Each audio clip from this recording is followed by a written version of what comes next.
Hoy mga bata! Si Rubble mula sa Paw Patrol ay tumatawag sa inyo. Sagutin natin siya. Hello mahal, nasa panganib si Marshall. Ano? Nasa panganib si Marshall. Anong nangyari? Iniwan niya ang kanyang kotse. Hindi! Iniwan ni Marshall ang kanyang kotse! Nasa isang lugar siya sa gubat, kailangan mo siyang tulungan. Oh, mga kaibigan! Kailangan natin ang kotse ni Chase para tulungan si Marshall. Gawin na natin ito ngayon! Tara na mga kaibigan! Wow! Hahanapin natin si Marshall! Iyan ang kotse ni Chase sa totoong buhay! At dito sa paligid, baka makakita tayo ng mga palatandaan para mahanap ang kotse ni Marshall. Kaya subukan natin maghanap ng mga palatandaan doon. Uy! Si Chase yon! Chase! Hello! Baka nandito rin si Marshall! Sige, subukan nating maghanap ng kakaiba. Wow! Totoong buhay na si Chase! Ang cute niya! Huwag kalimutang i-like ang video na ito kung mahilig ka sa Paw Patrol at sa mga tuta. At dito makikita natin ang totoong sasakyan ni Chase. Pwede natin itong sakyan at kontrolin. Pero una, kailangan nating hanapin si Marshall dahil iniwan siya at nawawala siya. Sabi ni Rubble, makakahanap tayo ng mga pahiwatig dito sa sakyan ni Chase at makikita natin ang kanyang backpack dito at ang kanyang helmet doon. At ang laruan ni Chase! Wow, tingnan mo, ang cute! Ano sa tingin mo? Sino ang mas magaling? Si Chase na tuta o si Chase na laruan? Ang bait niya. Gustong-gusto ko siya. Ako si Chase. Ako ang pinakamatapang na tuta. Pero guys, paano natin mahahanap si Marshall? Baka kailangan pa rin niya ng tulong natin. Huy, sandali. Guys, tingnan ninyo! Lahat ng mga tuta ay may ganitong dog tag at lahat ng dog tag ay may GPS tracker. Kaya subukan natin tawagan si Marshall gamit ang pupad. Tinatawagan ko siya ngayon. Nakuha natin ang GPS signal, kaya pwede nating mahanap si Marshall. Chase, handa ka na ba? Toy Chase? Oo, handa na ako! Gagamit tayo ng totoong chase car para hanapin ang kotse ni Marshall. Tara na mga kaibigan! Hahanapin natin si Marshall sa totoong buhay. Siguradong nandyan lang siya sa paligid. Kaya mapapatuloy tayo sa pag-ikot sa field ngayon at... Wow! May nakikita akong pulang bagay doon. Iyon ang kotse ni Marshall. Nahanap na natin. Mga kaibigan, grabe ito! Sige, itigil na natin ang kotse ngayon! Wow! Ayos! Nagkaproblema si Marshall, kaya nandyan lang siya sa paligid! Iyan ang kotse niya! Fire truck! Kotse ni Marshall sa totoong buhay! Hoy, Marshall! Marshall, nasan ka? Hindi ko siya makita! Nasaan siya? Baka nasa itaas si Marshall. Anong tingin mo, Chase? Tara, hanapin natin siya! Ngayon, nandito na tayo sa fire truck ni Marshall. Pero, nasaan si Marshall? Makikita natin dito, pero walang totoong Marshall, laruan lang ito. Chase! Nasaan ang totoong Marshall? Laruan lang niya at ang kanyang fire helmet ang makikita natin dito. Ang astig nun! At tingnan mo rin kung gaano kaganda dito. Sa loob ng fire truck, may manibela at sirena. At sandali mga kaibigan! Tingnan nyo kung ano ang nakita ko dito. Iyan ang dog tag ni Marshall na may GPS tag na hinahanap natin sa mapa. Pero nasaan si Marshall mismo? Chase at Marshall! Naglaro sila ng magkasama pero pagkatapos, ginamit ni Chase ang kanyang police car para umalis. At naiwan si Marshall mag-isa kung saan man dito. At ngayon, wala na siya. Kailangan nating subukang hanapin siya. Kailangan nating maintindihan kung nasaan si Marshall. Nasaan siya? Kaya si Marshall ay nasa itaas at pagkatapos ay iniwan niya ang kanyang dog tag doon. Pero bakit iniwan ang fire truck na ito? Bakit ito naipit sa gitna ng gubat? Pero oo mga kaibigan, tingnan natin. Wow!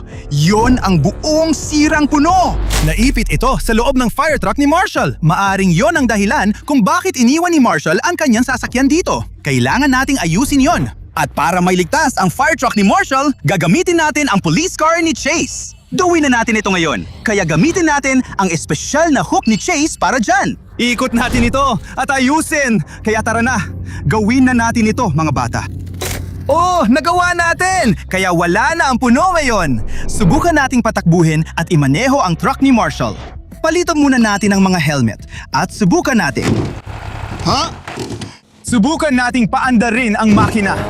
Teka, subukan nating paandarin ang makina ng truck ng bumbero. Hindi gumagana. May iba pang sira. Si Rubble ay isang technician na tuta, kaya tawagin natin siya... Kamusta? Mahal! Hi, Rubble! Sira ang fire truck ni Marshall! Anong dapat natin gawin? Kailangan mo ayusin yon, pero kailangan mong hanapin ang tamang mga gamit. Sige, Chase. Kailangan ko ang tulong mo. Subukan mong hanapin ang tamang mga gamit. Tara na! Uy, mukhang may nahanap si Chase. Tingnan natin. Ano yon? Wow, special na kaon yan. Kailangan mong lutasin ang palaisipan para mabuksan ito. Baka may mga gamit dito para ayusin ang kotse ni Marshall. Para sa matatalino ang palaisipan na to, mga pare. Kailangan mong malaman lahat ng character sa Paw Patrol at kailangan mong alam lahat ng dog tag nila.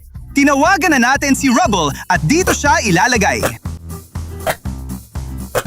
At dito naman si Zuma. Nakolekta ko na lahat ng dog tag kaya pwede na nating buksan ito. Hindi, nakalock pa rin. Nilagay ko na si Sky, Zuma, Rubble, Rocky, Marshall at Chase. Ano bang mali ko, guys? Sandali, pula si Marshall at asun si Chase. Siyempre, kailangan ko silang ipagpalit. Nabuksan na. Tingnan natin kung ano ang iniwan ni Rubble para sa atin. Iyan ang gasolina ng Kastilyo. Siyempre. Wow! Kailangan lang ng truck ni Marshall ng kaunting gasolina para umandar. At ngayon, malinaw na iniwan ni Marshall ang kanyang sasakyan dahil naubusan siya ng gasolina. Umalis lang siya dito sa pamamagitan ng paglalakad at ilagyan natin ng gasolina ang truck na ito. Pwede na natin itong patakbuhin at imaneho. Pwede rin nating subukang hanapin si Marshall gamit ito. Sige, subukan na natin paandarin na yun. Uy, gumagana! Sige, tara na mga pare! Grabe, ang totoong truck ng bumbero ni Marshall sa totoong buhay at umaandar pa! Ngayon, pwede na nating subukang hanapin si Marshall. Marshall! Marshall! Marshall! Hindi ko mahanap si Marshall. Kailangan ko talaga ng tulong ng iba. Sa tingin ko, kailangan nating gumamit ng 2 sasakyan. Pwede tayo sumakay sa sasakyan ni Marshall at sa chase car ng sabay. Pero para di dyan, tatawagan ko si Riders Browser. Gawin na natin ito. Hoy, kamusta Ryan? Browser, kailangan ko ang tulong mo. Puntahan mo ako ngayon din. Pakiusap, pumunta ka. Heto na siya. Paparating na si Riders Browser. Uy, hello! Kailangan ko ng tulong mo. Kailangan mong kunin ang kotse ni Chase at tulungan akong hanapin si Marshall, okay? Kunin mo ang helmet at maghanap tayo ng sabay. Baka pwede tayong magkarera. Baka makatulong ito sa atin kahit papaano. Sige mga pare, oras na para sa karera ng mga sasakyan ng Paw Patrol sa totoong buhay. Handa ka na ba, kuya? 3, 2, 1, tara na! Oh! Ang bilis niya. Pero hindi, mas bibilisan ko pa. Oo, mas mabilis ang truck ni Marshall. Sige, tuloy lang mga pare. Wow, ang astig nito! Sobrang gusto ko ito! Oh! Ang bilis ng kotse ni Chase. Pero dapat, mas mabilis ang fire truck ni Marshall. Malapit na tayong matapos mga pare. Yun na ang pinaka-astig na karera! Pero mga pare, kailangan pa nating hanapin si Marshall. Baka nandyan lang siya sa malapit. Sige, maghanap pa tayo. Marshall! Marshall, papunta na kami sa'yo! Hintayin mo kami! Tara na, tol. Tara na. Sige, kailangan pa rin nating hanapin si Marshall. At may nakikita ako, may isang bagay doon. Uy, ayun, parang may lumilipad na drone o ano man yun. Uy, tingnan nyo guys, may lumilipad na drone doon. Naipit ito sa puno. Pero baka magamit natin ang drone na to para makita kung nasaan si Marshall. O baka may mga recording dito. Sige, kailangan natin panuurin ang mga recording na yun. Pero paano natin ito makukuha? Ang taas kasi. Baka magamit natin ang fire truck ni Marshall. Tara na! Espesyal na Paw Patrol fire truck ni Marshall na may libo-libo iba't ibang kagamitan. Pwede wa itong gamitin para makuha ang hagdan. Kaya pwede nating kunin ang hagdan ng fire truck na yon at pababain ang drone. Sigurado akong maliligtas natin si Marshall agad. Pero mga kaibigan, kung nanonood pa kayo, huwag kalimutang i-like ang video na ito at mag-subscribe na yun na. Magpapatuloy pa ang ating mga pakikipad sa palaran. Oo, makukuha natin yan. Oo mga kaibigan, tara na, halika na, heto na, nakuha ko na, nakuha ko na. Uy, tigil. Oh! Ah! Hooray! Riders Browser! Ang tangga mo naman! Pero sige, nakuha na natin ang lumilipad na drone at tingnan natin kung ano ang na-record nito. Kaya nakakonekta na ngayon ang lumilipad na drone sa telepono ko. I-play na natin ang mga na-record. Mga pare, oy, tingnan nyo, si Marshall yon. Si Marshall nasa loob ng field na yon. Pero ano ang susunod na mangyayari? Grabe, si Marshall ay napapaligiran ng masasamang aso. Masasama ang mga aso yon. Nasa malaking panganib si Marshall. Tingnan nyo, napapaligiran siya. Kaya, kailangan na nating maghiwa-hiwalay. Ikaw pumunta ka sa direksyong yon at ako naman sa kabila. Kailangan nating tulungan si Marshall. Kailangan nating iligtas siya. Tara na. Tara na, Riders Browser. Sige mga pare, halika na. Tara na! At kailangan nating pumunta sa ibang direksyon. Doon tayo pupunta para hanapin si Marshall. Kasi kailangan nating magmadali. Marshall! Marshall! Hintayin mo kami! Paparating na kami! Sige mga pare, hahanapin natin si Marshall. Sandali, sandali! Hindi! Hindi! Hindi! Hindi! Hindi! Ang kotse ko! Sira na naman ang truck ko! Kailangan nating tawagan si Rabol! Pero una, tingnan muna natin kung anong nangyari sa truck natin. Suriin natin. Bakit kaya hindi ito gumagana? Bakit? Anong problema? Uy mga kaibigan, tingnan ninyo! Flat ang gulong! Walang hangin ang gulong na to! Kailangan nating tawagan si Rabol para humingi ulit ng tulong. Tawagan na natin siya! Uy, Rabol! Ano ang dapat kong gawin ngayon? Kailangan mong hanapin ang pulang kahon para maayos ang bulong. Sige, para maayos ang gulong, kailangan kong hanapin ang bagong pulang kahon. Sige, susubukan kong hanapin yon. Pero si Marshall ay nasa malaking panganib. Napalibutan siya ng masasamang aso. An evil dogs mula sa Evil Dogs Town. Hanapin mo lang ang palatandaan. Evil Dogs Town ang palatandaan. Sige, una sa lahat, kailangan nating hanapin ang bagong kahon. Kaya kailangan nating tawagan si Chase para dyan. At heto na tayo. Narito ang ating matapang na si Chase na tuta. Kung mahilig ka sa mga tuta, i-like mo agad ang video na ito. Napakahalaga niyan. Pero na yon, Chase, pakitulungan mo ako. Tulungan mo akong hanapin ang bagong kahon kung saan siya tumatakbo. Mga kaibigan, tinulungan niya akong hanapin ang bagong kahong ito. Tulungan natin si Marshall na ihanda ang kanyang rescue backpack. At alam ko kung saan ito matatagpuan. Nandyan lang yon. Napaka-espesyal nito. Ang rescue backpack ni Chase. At may kasamang water cannon. Pero kailangan muna natin itong ihanda. At narito ang ilang bahagi. Kailangan nating maintindihan kung paano ito gumagana. Paano? Paano buuin ang mga ito para mabuo ang buong kanyon? Water cannon. Ganito ba? Hindi. Ganun ba? Hindi. Ganito ba? Oo. At iyan ang huling bahagi. At ngayon, may dala na akong water cannon mula kay Marshall. Subukan nating buksan ang casing na yon.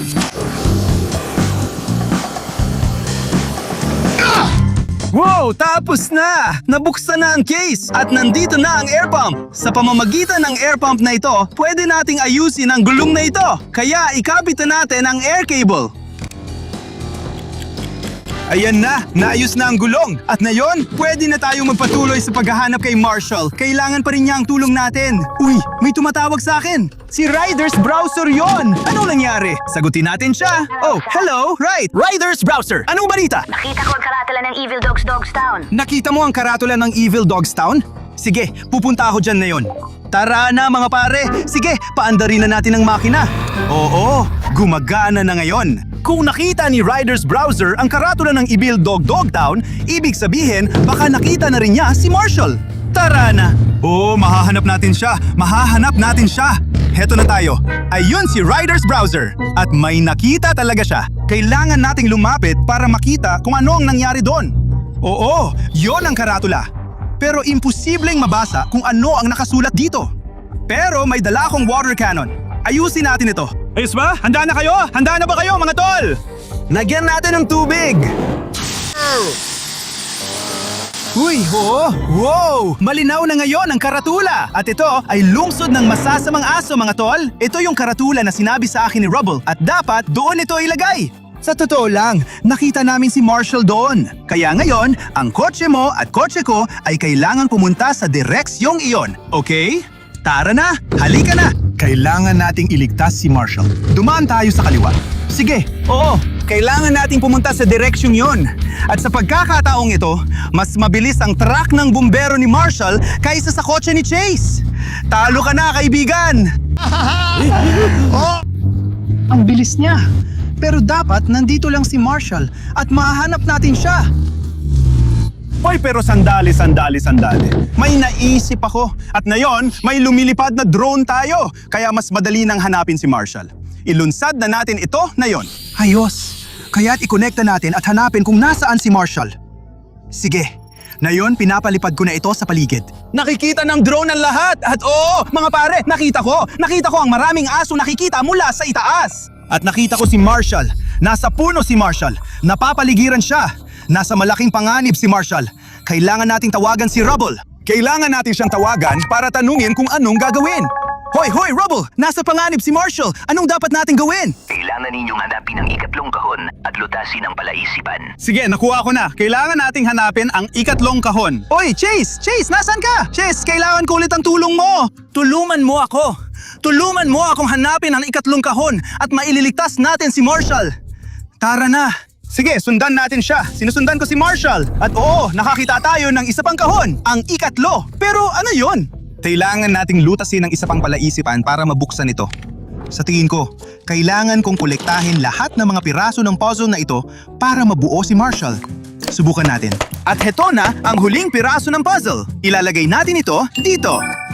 At oo, nakuha na natin si Marshall. Kaya ngayon, pwede na nating subukang buksan ang kahon na ito. Oh, madali lang itong nabubuksan. Wow! Meron tayong napakagandang buto! Buto ng aso! Maaring makaakit ito ng masasamang aso. May plano ako. At gamit ang butong ito, pwede nating ilihis ang atensyon ng masasamang aso. Pero gagamitin ko ang kotse ni Chase at ang backpack ni Chase para dyan. Ang makapangyarihang backpack ni Chase ay may kasamang napakalakas na tagahagis ng lambat. Pwede nating ilagay ang butong ito sa loob at ihagis ito sa mga masasamang aso. Subukan natin ito. Sige. Ngayon, nailagay ng buto. Sige, ipaputok natin ito diretso sa mga masasamang aso. Tara na. Oh, ang ganda ng tira na yon! Kumonekta ulit tayo sa lumilipad na drone. Wow! Oo! Ayan, nandoon ang buto! Yung mga masasamang aso, tumatakbo na palayo. At si Marshall! Umalis na siya sa puno. Ligtas na si Marshall na yon. Oh, nailigtas natin si Marshall. Natagpuan natin ang totoong sasakyan ni Marshall at nakita rin natin si Marshall sa totoong buhay. Nahanap natin lahat ng gamit niya at nailigtas na natin siya. Ngayon, maibabalik na natin ang sasakyan niya kay Marshall. Gawin na natin ito. Mayon na. Ang saya ng adventure na yon. Ibabalik na natin ang sasakyan ni Marshall sa kanya. Kung gusto mo ng mga Paw Patrol na video, huwag kalimutang i-like at mag-subscribe sa aming channel. Paandarin na natin ang makina! Oo, tara na mga kaibigan! Huwag kalimutang mag-iwan ng like at mag-subscribe sa aking channel. Wow, ang astig nito! Gustong gusto ko talaga! Uy, Marshall, hintayin mo ako!